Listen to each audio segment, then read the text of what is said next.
We have our assignments for this week. Israel, a community with prophets and visionaries. And our assignment for today, Monday, where we're doing Pillar Assignment 6. So if you didn't manage to download or print this out already, it's right here on Moodle. And I gather you found the Zoom link already, which is also at this part of the page. So I'd like to read from Deuteronomy chapter 6. These are the commands, decrees, and laws the Lord your God directed me to teach you to observe in the land that you are crossing the Jordan to possess, so that you, your children, and their children after them may fear the Lord your God as long as you live, by keeping all his decrees and commands that I give you, and so that you may enjoy long life. Hear, Israel, and be careful to obey, so that it may go well with you, and that you may increase greatly in a land flowing with milk and honey, just as the Lord, the God of your ancestors, promised you. Hear, O Israel, the Lord our God, the Lord is one. Love the Lord your God with all your heart, and with all your soul, and with all your strength. These are the commands that I give you today. These commands that I give you today are to be on your hearts. Impress them on your children. Talk about them when you sit at home and when you walk along the road, when you lie down and when you get up. Tie them as symbols on your hands and bind them on your foreheads. Write them on the doorframes of your houses and on your gates. So we have here an important command to love the Lord your God with all your heart, soul, and strength. A command that Jesus took up and also reiterated as the greatest commandment. Let's start our class with prayer today. Lord, I thank you for your word, and I thank you for the book of Deuteronomy, which came as a source to Jesus in his search for the greatest commandment. And Lord, I pray that you will help us to love you with all our heart, soul, and strength, and to learn more about that today as we study this book. In Jesus' name, amen. So, all right, my screen timed out here. If we can take a look at the handout, we have, I don't know if this is the best way to do this. We have a copy of the Hittite Treaty and a little chart there, and then a translation of the Hittite Treaty, and then further down we have some content questions, and then finally a discussion activity. So I just want to take a look at some of the elements in this chapter, Deuteronomy chapter 6, and also the book of Deuteronomy as a whole. So this was one of our questions in our quizzes earlier in the textbook, was the word Shema, and what does Shema mean? Shema is the first word in Deuteronomy chapter 6 verse 4, and the word is translated into English as hear. So this verse in the book of Deuteronomy is called the Shema, and it's something that Jewish people would put in a little container on their doorpost, and would recite every day. Shema Yisrael, Adonai Eloheinu, Adonai Echad. Hear, O Israel, the Lord your God, the Lord is one. So, Shema is the Hebrew word for hear, and these verses, especially verses 4 and 5, are called the Shema because they begin with that word. So if you'll notice, I'm going through some of the questions on the handout here that we want to catch. This is such an important verse in the Bible that Jesus called it the greatest commandment, and sometimes we need to look a little bit further back to understand what's going on in a biblical verse. So if we look at the verses ahead of it, which I read earlier in chapter 6, we can see that part of what Moses is saying here in one of his final speeches to the people before they enter the land of Israel is that they should fear the Lord as long as you live, by keeping all his decrees and commands that I give you, so that you may enjoy long life. Hear, O Israel, and be careful to obey, so that it may go well with you and you may increase greatly in a land flowing with milk and honey. So I see a couple of things going on here. One is the word obey, where we are looking at the command to love, but in a few verses before that it says to obey. So we want to think about a connection between obedience and love. And the other thing that I see going on in these first few verses, 2 or 3 verses of Deuteronomy 6, is the idea of consequences for actions. So they are to fear the Lord and keep his decrees, so that you may enjoy long life. So there's an action consequence here. We're looking at this right now with wisdom literature and seeing how on an individual level a person's actions affect the consequences that they achieve in life. If they're going to get up early and work hard, then they should have a good life and have adequate food and everything that they need. If they're going to be lazy or deceitful, then things are going to go wrong in their lives.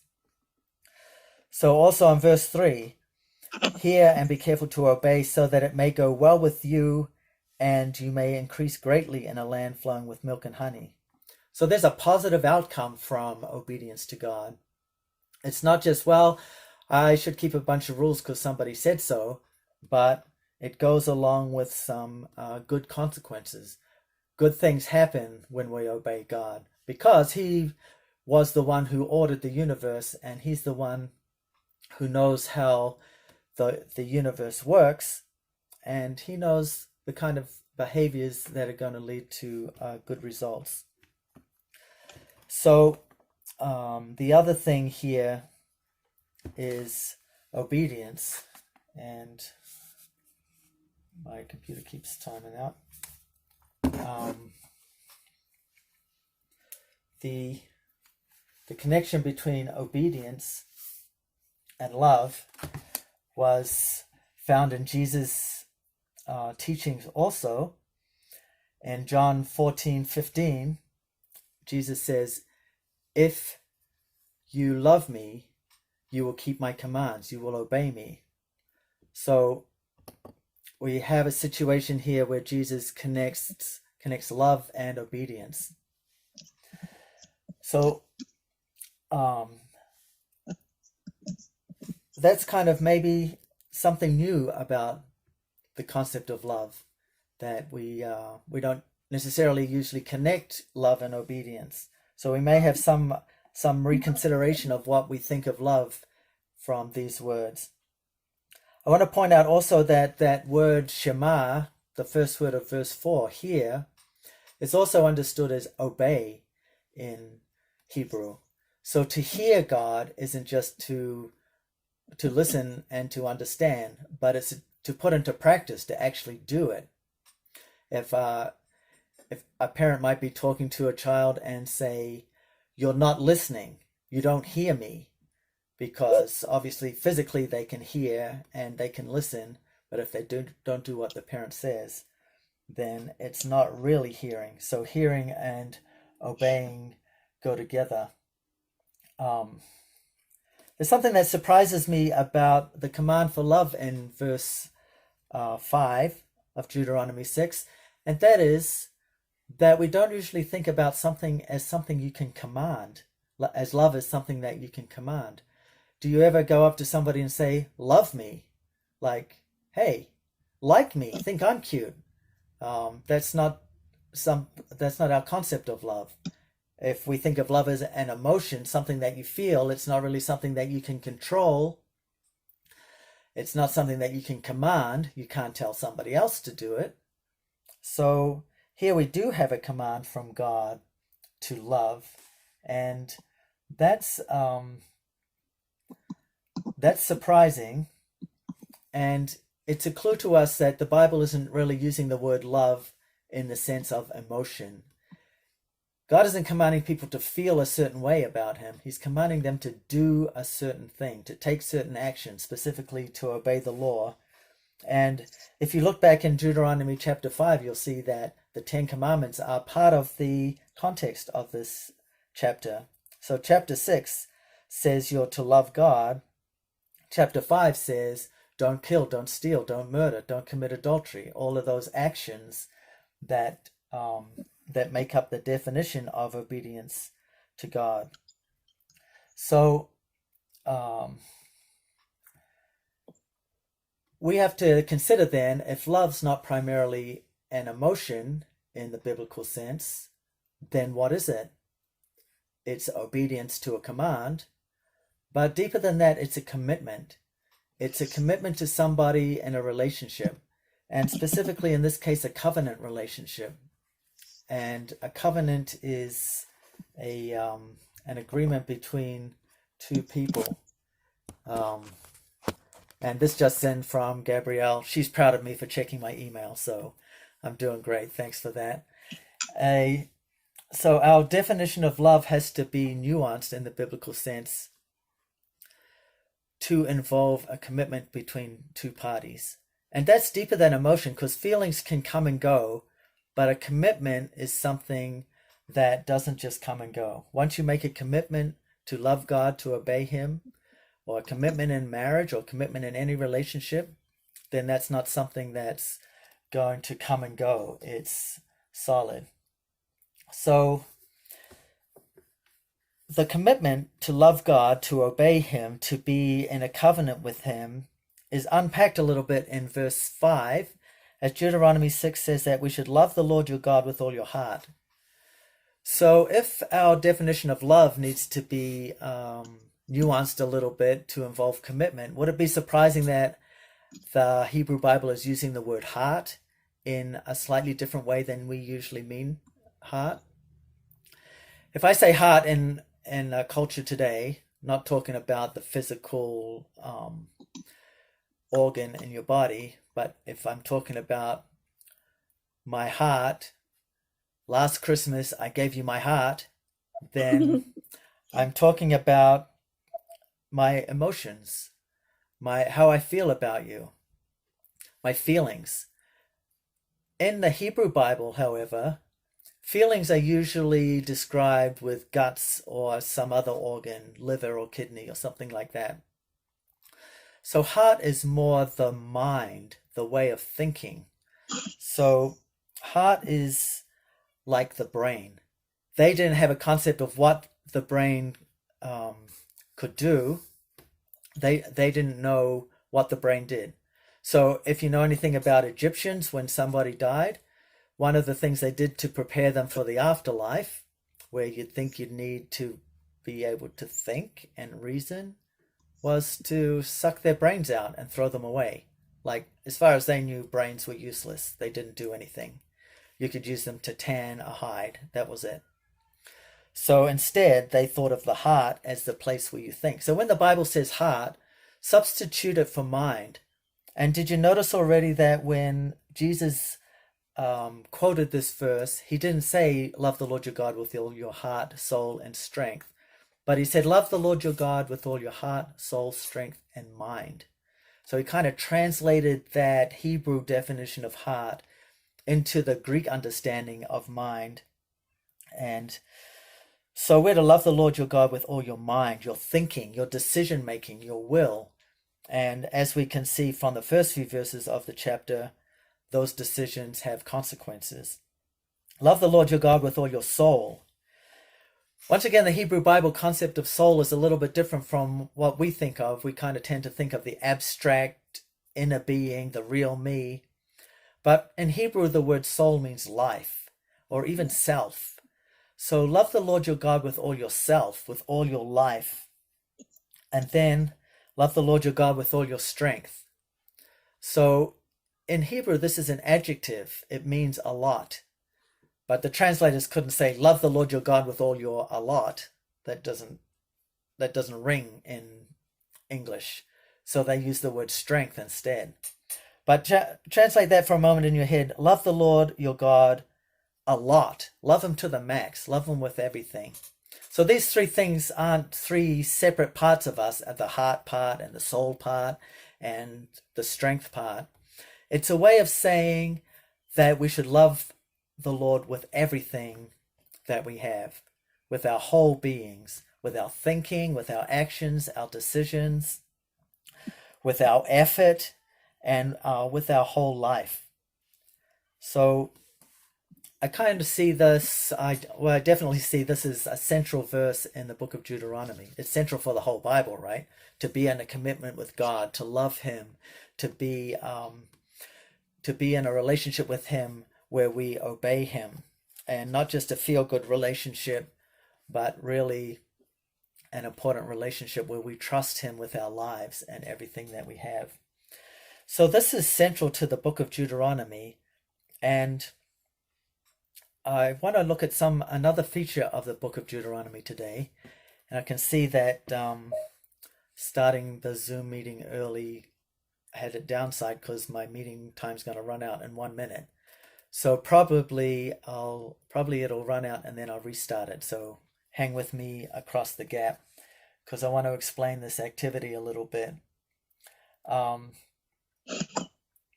Covenant is an agreement between two people, a relationship. It's a commitment between two people. So we have the book of Deuteronomy contains this verse about being committed to God, about loving Him with everything that we have, including obeying Him. And the book as a whole is organized like a covenant, like one of the international treaties of ancient times. So that's where our handout comes in. And I have a picture of the Kadesh Treaty, which is an agreement between the Hittites in the Turkey area and the Egyptians. They had this war that was never going to end. Unlike our Zoom meeting, which is about to end in about a second. And they made a treaty, a relationship with each other to promise not to fight each other anymore. And the format that they used for that, which I have at the top of the handout, starting with an introduction, then a historical background. All right, so the first page is a chart that shows the basic 6 elements of a treaty that was used in the ancient Near East. The 6 basic elements are the introduction, and we can kind of see some of these elements in Exodus chapter 20 as well with the 10 Commandments. So Exodus 20 begins with, I am the Lord your God. So it's like an introduction of who the parties are. And then it says, who brought you out of the land of Egypt. And that is a little bit of the history of the people of God that were working together. What they did together. So we have also the conditions, which in Exodus 20 go along with the 10 Commandments, and publication. We don't see that in Exodus 20, but we find that in the book of Deuteronomy, where the document had to be stored and read aloud. So later on, Ezra reads the law to the people, and they're to read it every day and every 7 years. Divine witnesses are included in ancient treaties, and this is where the gods, like the sun god, for example, would witness the treaty. This would be awkward in the biblical text, so Deuteronomy has heaven and earth witnessing the treaty instead. And then blessing and curse go along with it, and we find that in the book of Deuteronomy chapters 27 and 28. So this is really where the consequences come into play. And so these 6 elements are drawn from the treaties. They're called suzerainty treaties, which means that a great king is in charge of a smaller king and tells that king what to do, especially to help him in war and to send money each year. So the book of Deuteronomy as a whole, if you can see my chapter numbers here, is basically based on this treaty format. So chapter 1 has the introduction, then up to chapter 4, a history, a summary of events of what they did. Then chapter 5 has the 10 Commandments and other laws. Chapter 27 has a covenant ceremony and a reading, a publication. Then chapter 30 has divine witnesses, not divine in this case, but some elements of the universe that witness this. And then blessings and curses in chapter 27, 28. So I have a translation of the Hittite version of this treaty. Archaeologists have found both the Egyptian version and the Hittite version. And then the idea is to read this and to find or to circle elements that you find in this list here. So is there an introduction that says who the parties are and who's involved in that? Is there a historical background, etc.? And just identify those things. And really I included down here the point of the exercise, which is to show that the book of Deuteronomy follows the same format as an international treaty. So if the format of the book, the genre of the book is international treaty, then that tells you something about what love means in the biblical context, because chapter 6 commands us to love God, and the format of the book helps us to understand that love means to be in a treaty with God, to be in a covenant with him, to be committed to him, not to have a certain emotional feeling about God, although that's positive too. We can have feelings about God, but it has to be more than a feeling. It has to be a commitment and obedience to him. So when Deuteronomy commands love, it means to keep the covenant, including the 10 commandments.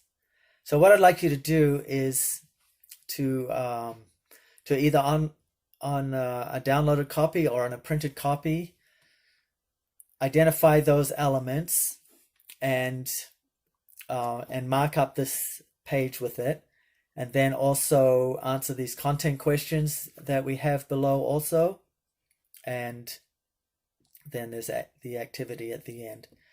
And that's our pillar assignment for today, and that's our class for today. So the rest of the class is going to be that activity of putting that work into practice.